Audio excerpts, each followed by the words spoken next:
नमस्कार मित्रांनो, मी हेमंत कोंडिलकर. गेल्या वर्षी जो शेतकऱ्यांच्या बैलांना लंपीचा आजार आला होता आणि त्यामध्ये भरपूर प्रमाणात शेतकऱ्यांचा आर्थिक आणि मानसिक त्रास होत होता.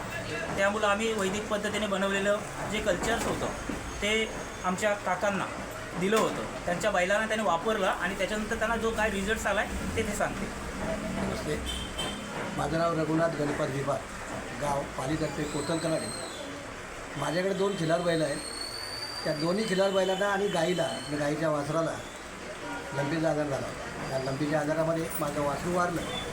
पण कोंडिलकरांकडून जे दिलेलं औषध आहे ते औषध मी माझ्या बैलांना पाजलं. त्यात बऱ्याच प्रमाणामध्ये मला रिझल्ट चांगला मिळाला. बैलाची चमक, बैल एकदम तंदुरुस्त झाल्याचं जाणवलं. इंजेक्शनपेक्षाही जास्त पॉवर आहे असं मला त्या औषधात जाणवलं.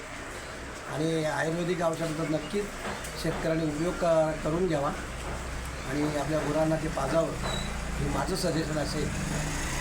पण जर सुटण्यात आपण त्याची काळजी घेऊन घ्यावी.